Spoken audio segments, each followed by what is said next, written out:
Auckland, home to more than 25,000 people.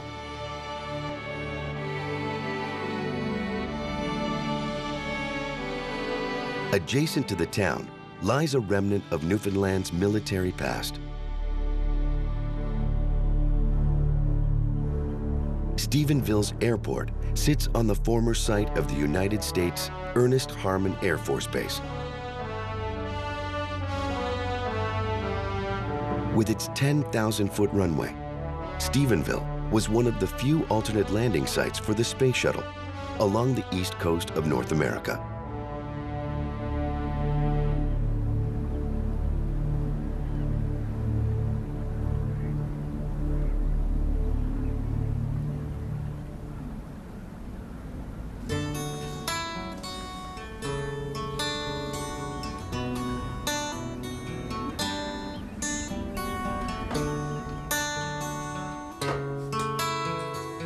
Heading west, the remote Port-au-Port Peninsula is one of Newfoundland's scenic and cultural gems.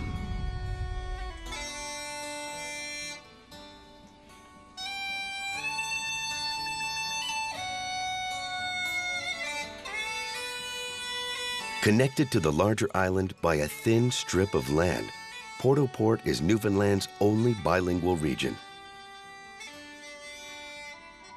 With a French Roman Catholic presence that has flourished here for centuries.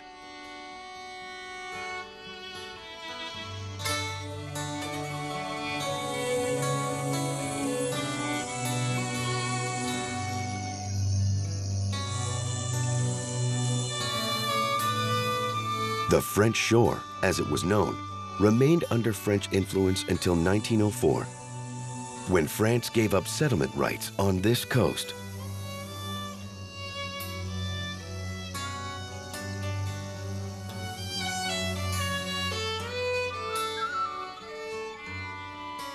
Today, Port-au-Port is a mix of scenic villages and industry.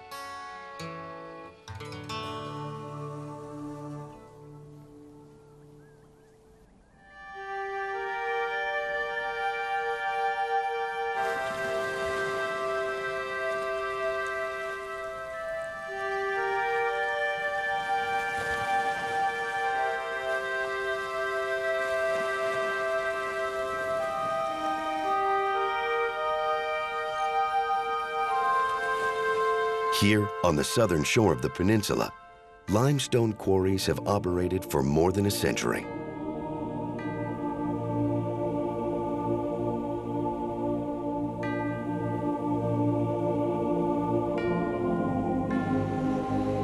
With 1 billion metric tons of limestone buried deep underground, the facility has a long lifespan.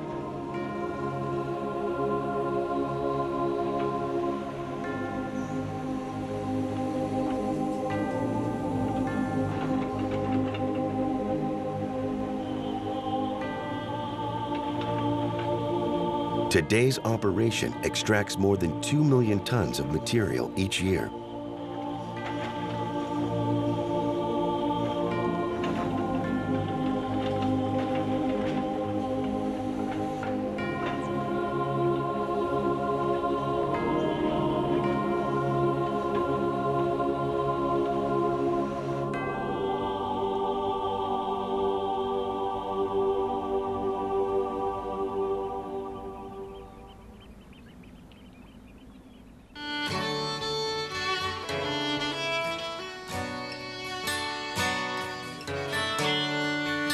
Further west, Port-au-Port Peninsula ends at Cape St. George.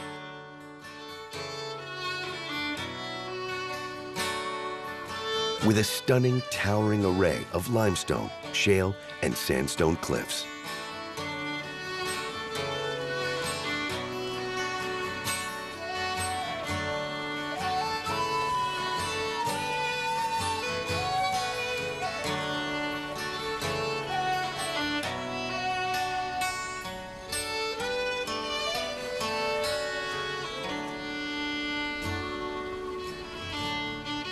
Heading east along the peninsula's northern coast, one of the region's most scenic roadways leads 75 kilometers back to the main island.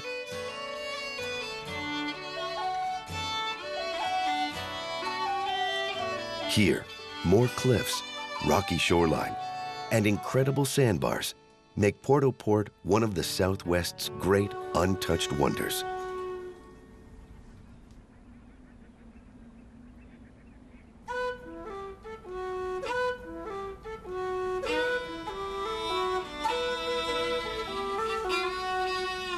From the coastal outpost of Stephenville and the Port-au-Port Peninsula, we continue north, exploring the rapidly rising coast along Newfoundland's western perimeter.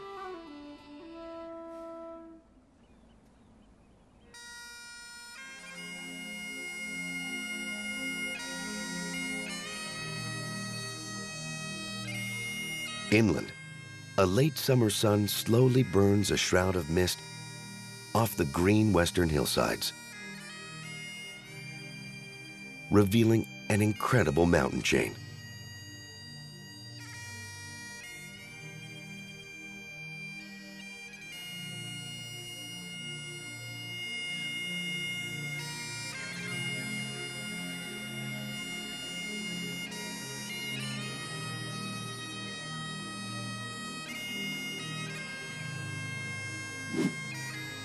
These are the Lewis Hills, the southernmost portion of Newfoundland's long-range mountains.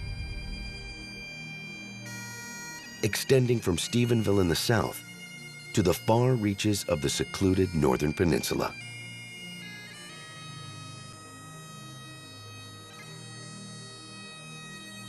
With scattered boulders and vast flat plateaus, the Lewis Hills seem of another world.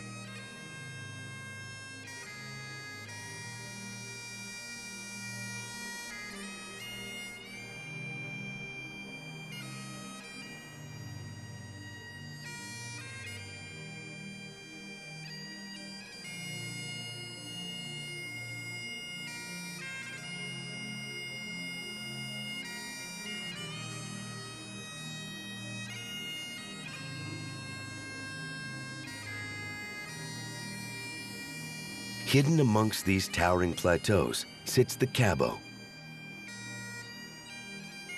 At 815 meters, the highest point in the province.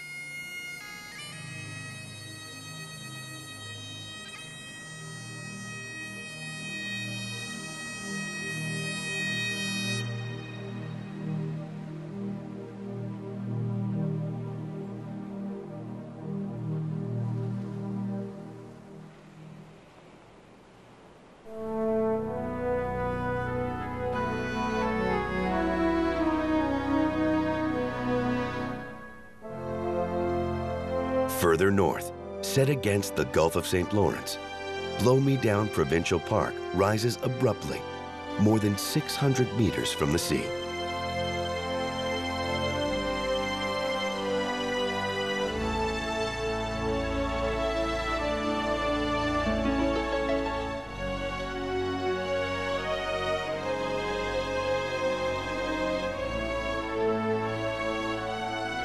Local legend claims the park's name was born when a sea captain dropped anchor at the foot of these mountains.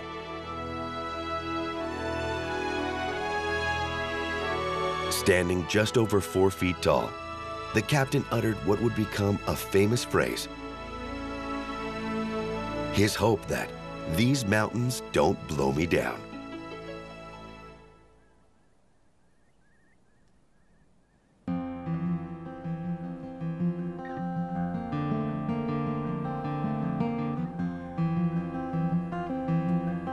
Inland and back to civilization, this is the city of Corner Brook.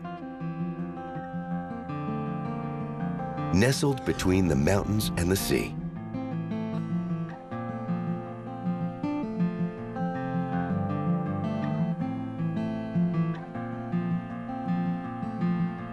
Originally 4 separate communities, the fishery, railway, business, and pulp and paper districts would amalgamate in the 1950s.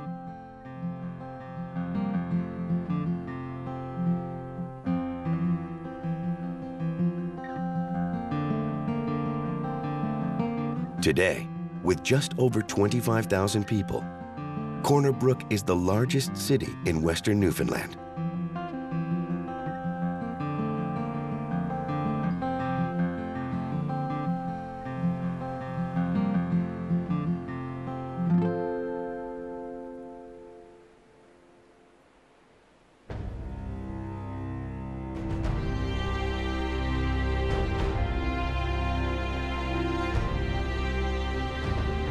Pulp and paper continues to be the heart of the community,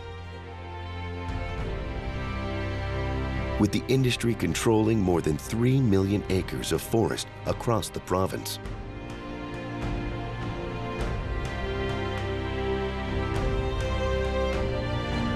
It is one of the largest economic forces in the region.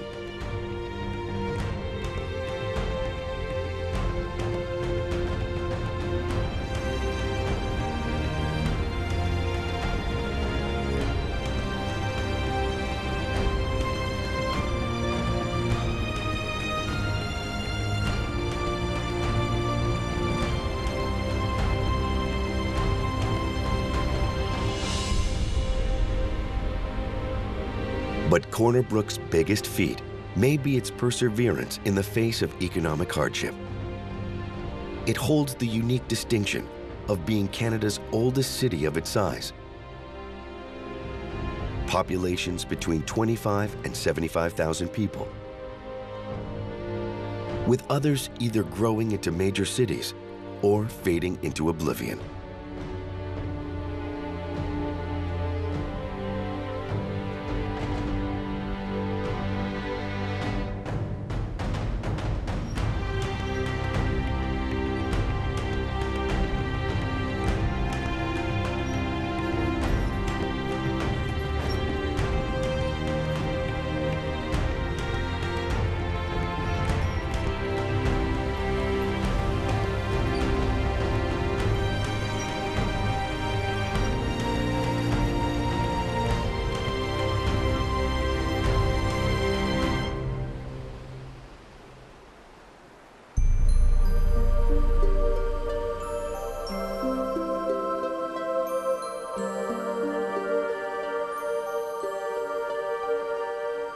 Heading back to sea, the Humber River leads from Corner Brook to the Gulf of St. Lawrence.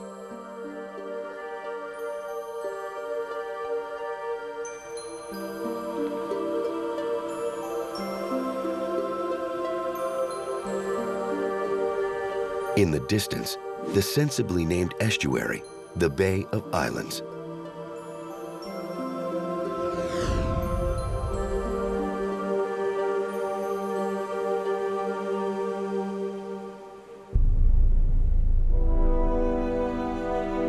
For generations, these islands, with names like Pearl, Tweed, and Guernsey, were home to West Coast fishing families.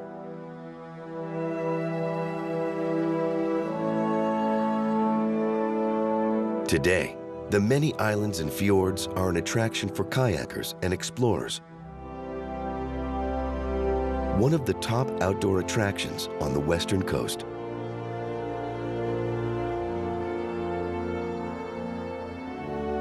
And it marks the gateway to even more scenic wonders.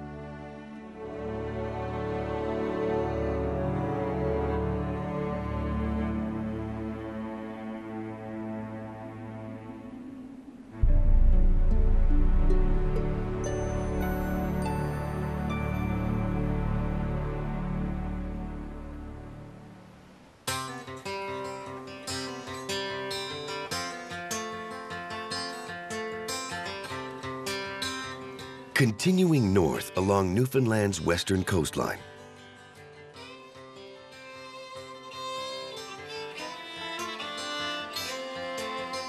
with territorial disputes between the French and English extending into the 20th century, this was one of the last corners of North America to see permanent settlement.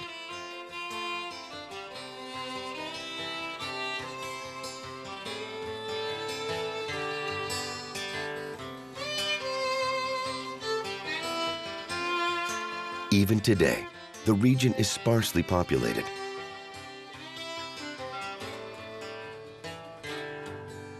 with temporary winter fishing shelters lining the coast.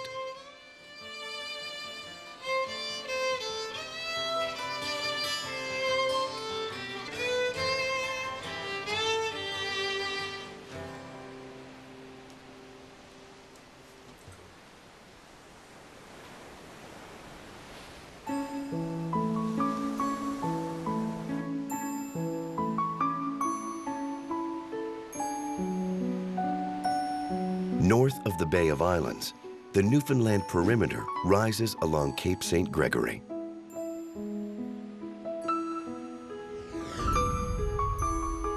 Here, massive cliff faces foreshadow incredible geological wonders. Along these northern reaches of the Appalachian mountain chain,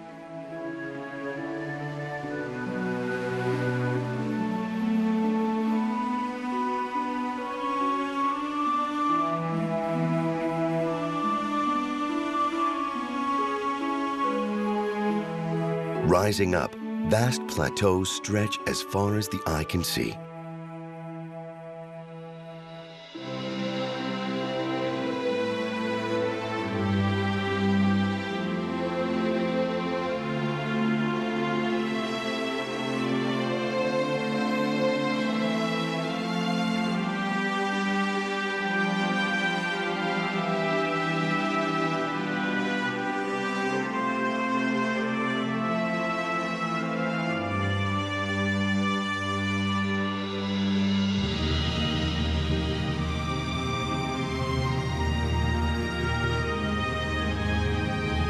Far below, Trout Pond marks the entrance to the East Coast's scenic gem.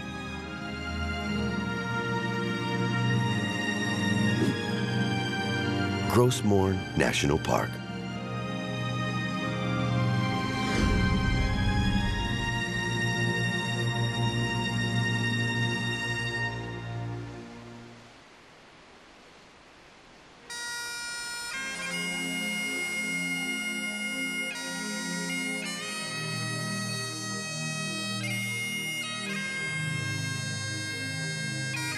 Here, Gros Morne's famous tablelands mark one of the only places in the world where the Earth's mantle is fully revealed.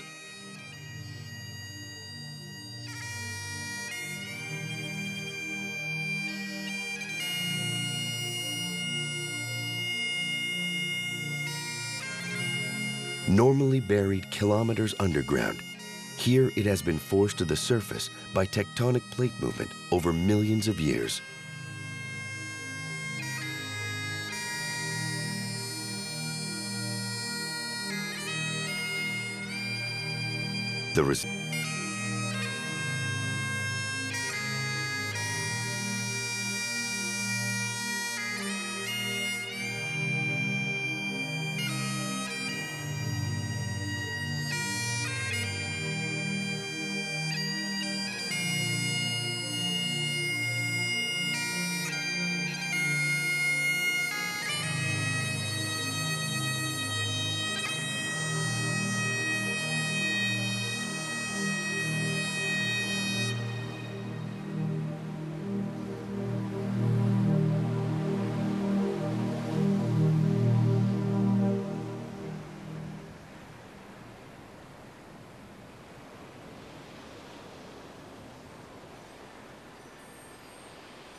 Beyond the tablelands, Gros Morne continues, stretching more than 1,800 square kilometers.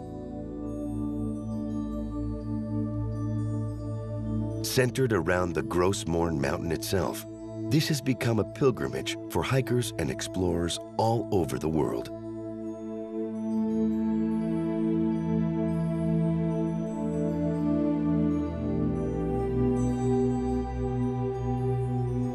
It is a unique region with a unique geology.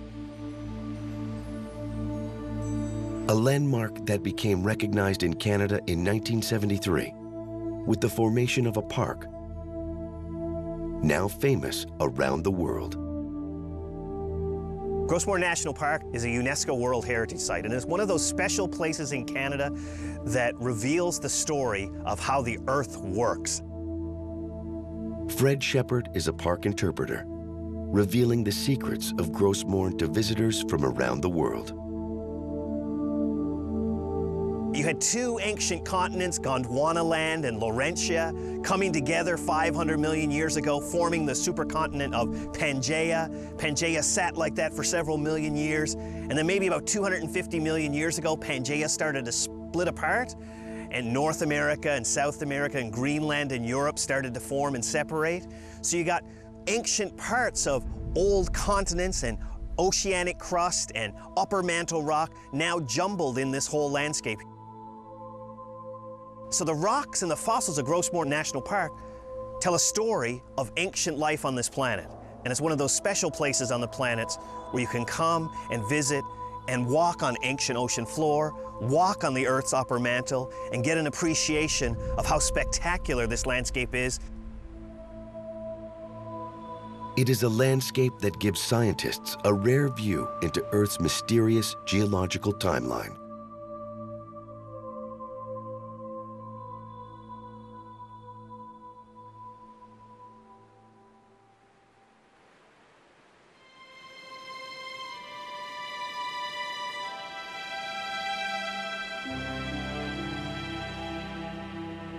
So you look at those rock layers and look at those fossils, and each one of those layers tells a story. It's like a story of an old ancient book, and each page reveals a different plot line in that story. And geologists can go and look at those individual pages and read the plot lines from those individual pages based on the fossils that are found in those rock layers.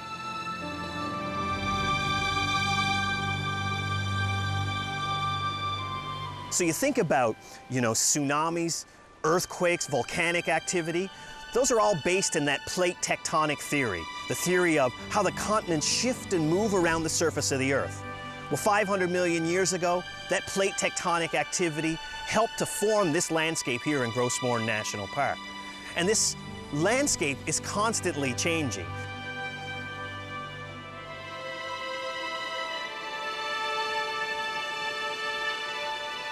But for Shepard, the mystery of Grossmoor cannot be studied on paper.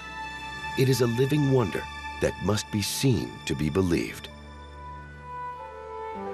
People come here because it's a special place. It's a journey. It's a journey for them to come to a wild part of our country, a national park that doesn't see a lot of visitors. Sure, we get 175,000 visitors approximately every year, but that's not a lot of visitors. People come here and they realize that they can hike on a trail or go into the landscape and be left alone in the landscape.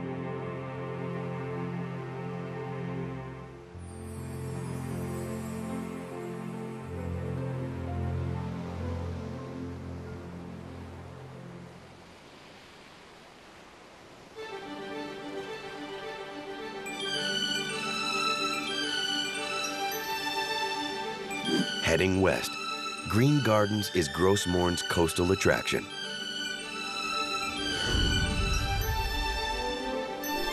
Leading north from the tablelands, it is a 5-kilometer-long stretch of shoreline.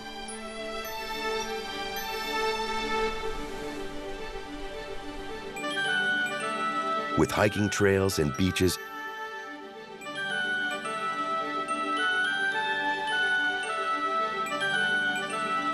set against rough seas, volcanic rock formations, and scenic coves and inlets.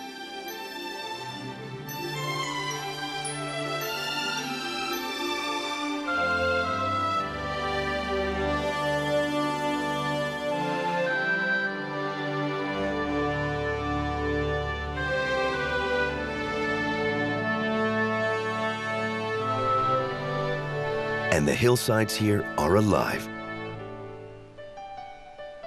with wildflowers and local livestock roaming free.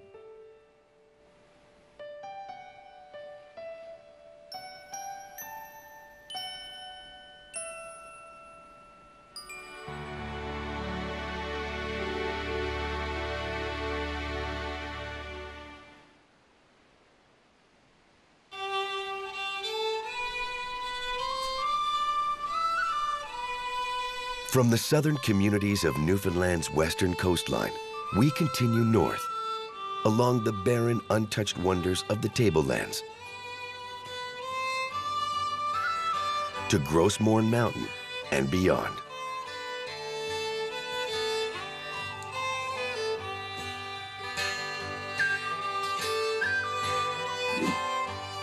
Next is Baker's Brook Pond.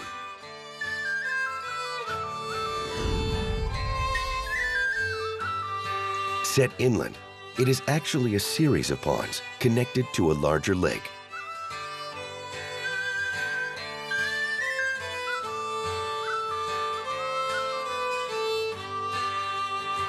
With incredible cliffs and popular trails, this area is a top destination for hikers and cross-country skiers.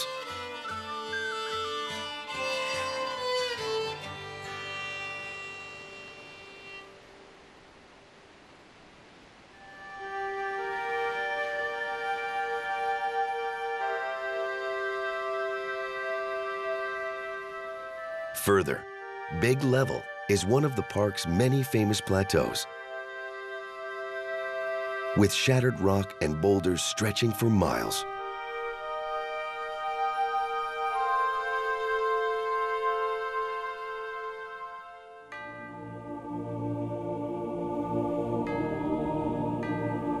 With elevation reaching as high as 800 meters, the Grossmorn region has a unique ecosystem.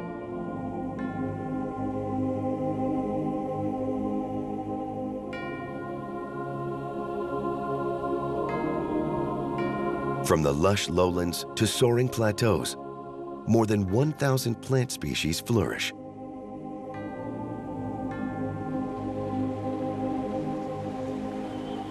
And here, in the plateaus, cooler, windier, and moist conditions give these hills a unique look.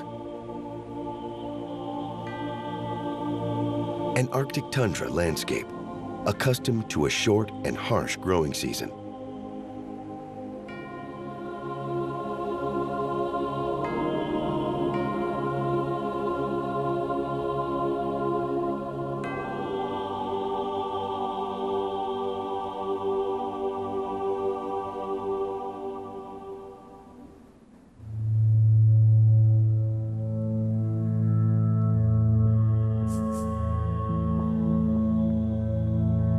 And unbelievably, high in these hills, secluded from civilization, one of the world's most incredible animals roams.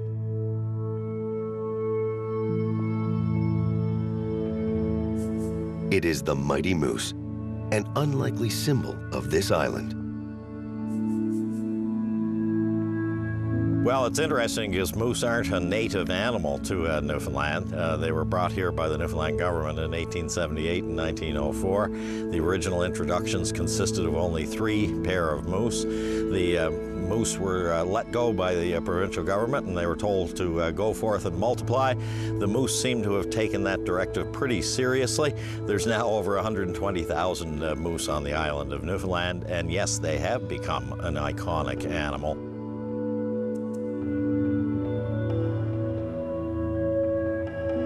A century after their introduction, moose have become part of the landscape here, with 1 moose for every 4 people on the island. Visitors come here from around the world to share in this spectacle.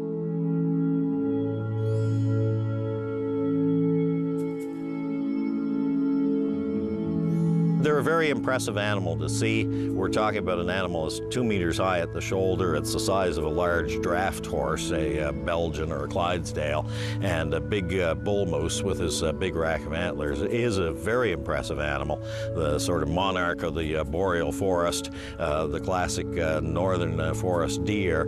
They're very impressive to see, and people get very excited when they see them. And here in Newfoundland, with such an abundant population, you do sometimes see them right along the roadside. You don't necessarily have to go tramping around the woods.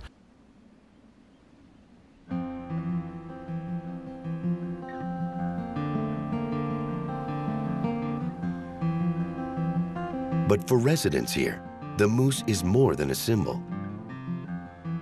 It has been a staple part of the diet here for decades.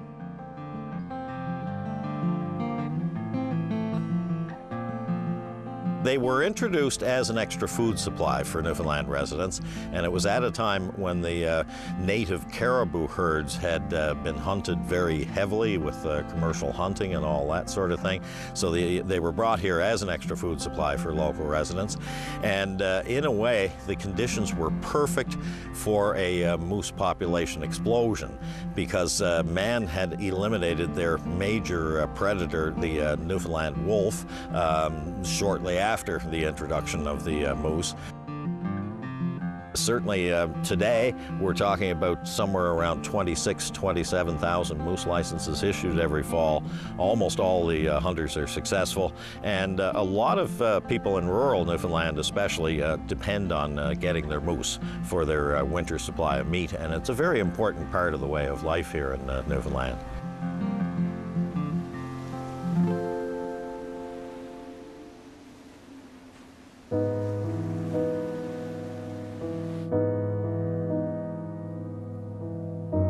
And with the population explosion of the animal here, drivers all over the island know to watch out for this formidable creature. With 700 collisions between motorists and moose recorded each year. Certainly, if you're on the go early in the morning or late in the evening, you want to be really careful when you're driving down the road and keep your eye out for moose, because they do often feed in the roadside ditches, and they have a nasty habit of just popping up onto the road in front of your car without any warning. And especially in times of low light conditions early in the morning and late in the evening, when I'm driving down the road, I often I've got my eyes kind of halfway tuned to the ditches, and if I happen to see a bit of a glint of light coming from the ditch, that's my headlights bouncing off the moose's eyeballs, and sometimes that gives me the clue that I had better be ready to slam on the brakes.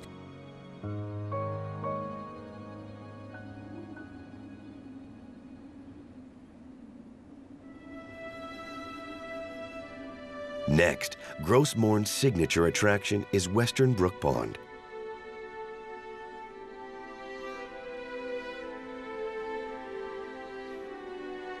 It is a freshwater fjord with stone walls more than 600 meters high, carved by glaciers tens of thousands of years ago.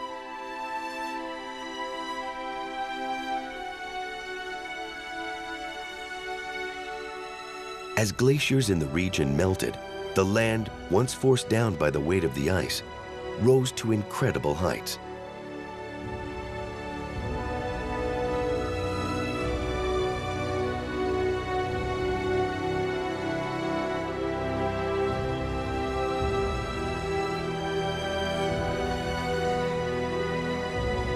Western Brook's connection to the sea was cut off, and the 30-kilometer-long pond was slowly replaced by fresh water.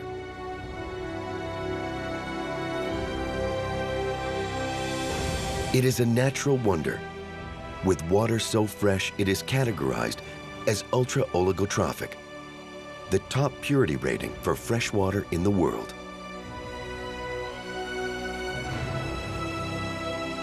And high above, Western Brook's signature attraction, the uniquely named Pissing Mare Falls, the highest waterfall in eastern North America.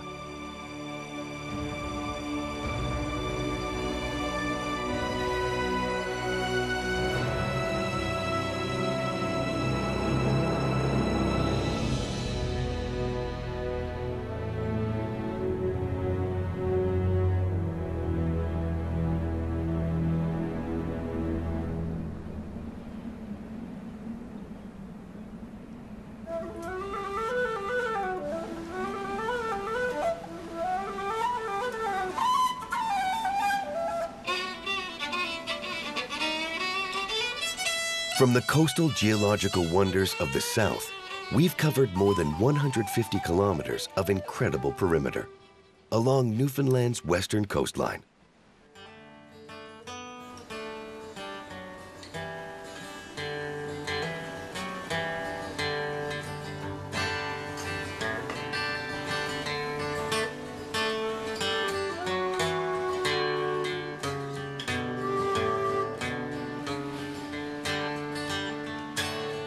Now, the last few miles along this aerial journey.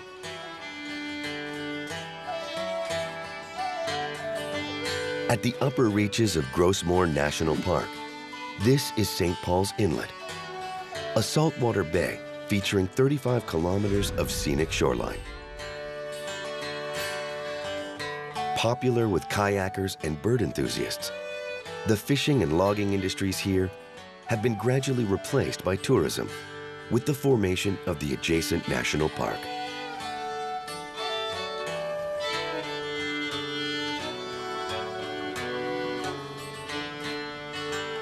Next, Cowhead.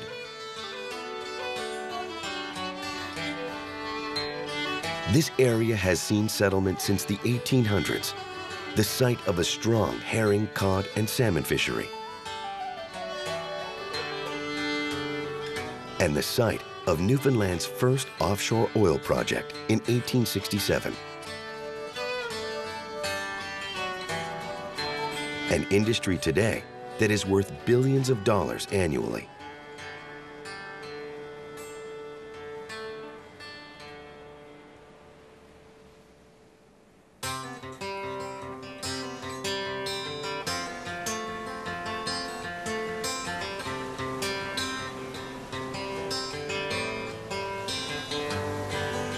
Further north, the mountains recede, and the vast plateaus are replaced by rocky, jagged East Coast coastline.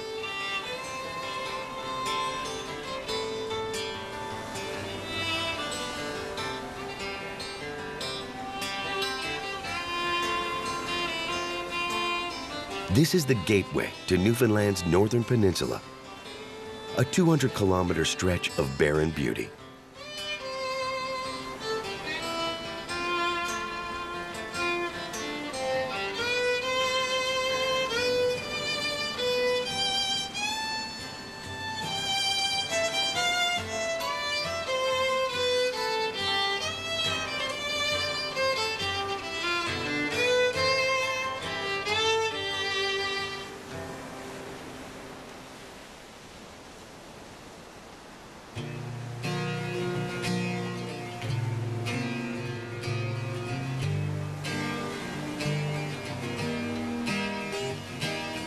Here, tides and time have left a legacy of incredible geological formations.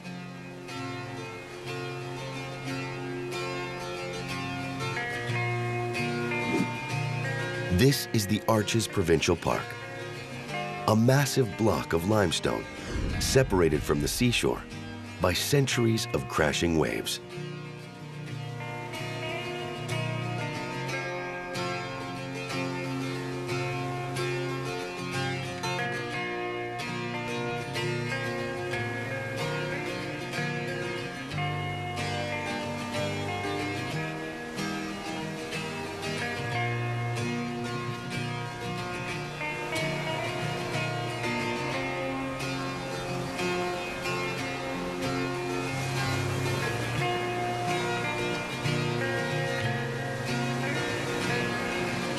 Over time, the inner caverns have eroded, leaving the arches we see today. It is an attraction for visitors throughout the region, walking beneath these rock openings, or simply taking in the power of the sea.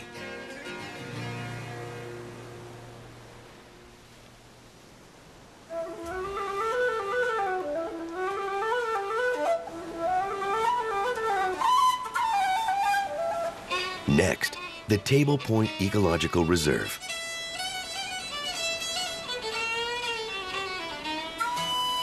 While this stretch of coast is home to diverse animal and plant life, the Table Point Reserve is for the protection of fossils.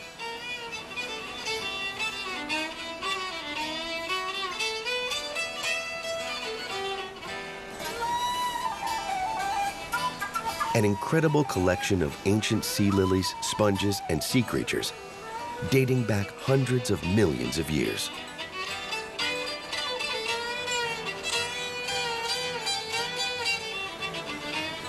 Continuing north, a return to civilization.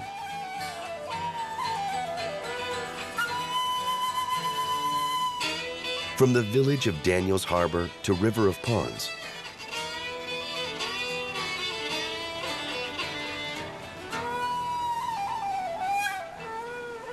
far removed from the island's main population centers, the few hundred residents here rely on the fishery for sustenance.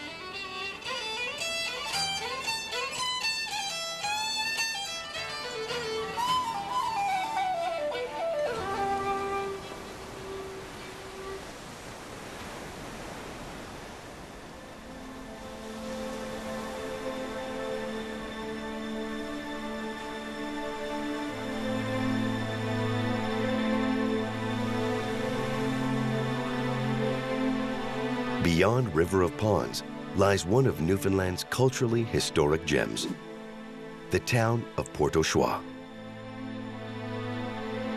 We're about midway up the northern peninsula, and we're at 51 degrees latitude, which would be the same latitude as London, England. The main industry here is fishing. Port-au-Choix is a very lucrative area for the fishery. Port-au-Choix's legacy goes back thousands of years, as this unlikely outpost was one of the first documented human settlements in North America. Millie Spence is site supervisor for Port-au-Choix National Historic Site. What's so interesting about Port-au-Choix is our cultural history. That dates back about 6,000 years. This area was occupied by various groups of people. First of all, the Maritime Archaic tradition, which are descendants of the first people ever to enter the New World. These people entered the New World about 12,000 years ago, and their descendants arrived here in Port-au-Choix around 6,000 years ago. But that wasn't the end. There were other successive cultures called Paleo-Eskimos that came here, and they came to a site called Philip's Garden, and archaeologists continue today to excavate this particular site.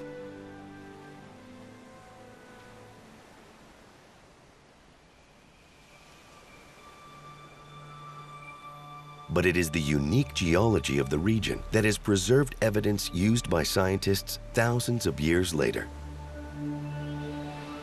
What's so unique about it is the preservation. If you look around our landscape, you'll notice there's a lot of limestone.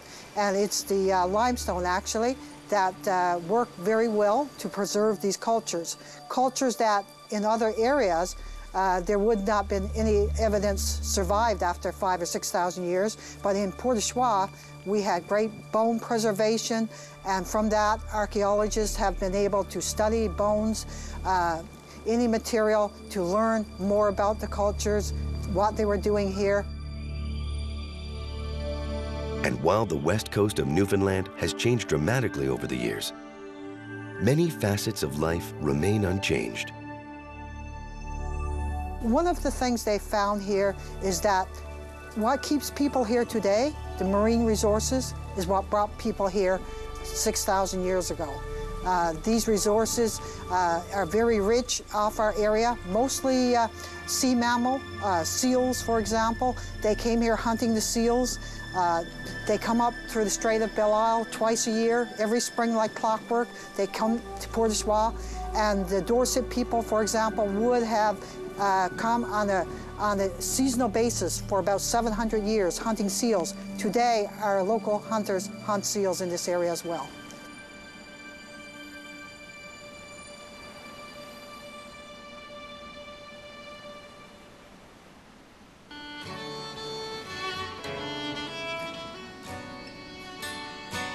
Just miles from Port-au-Choix, Point Rich marks Land's End. This barren headland is lined by limestone seashore.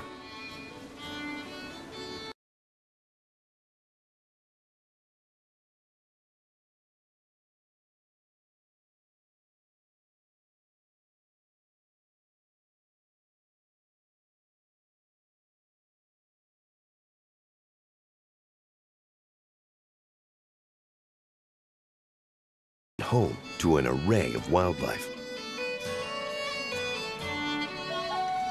and it is the site of the historic Point Rich Lighthouse,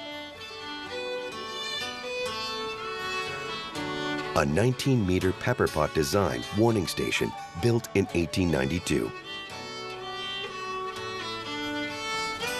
Protecting travelers along these active shipping lanes.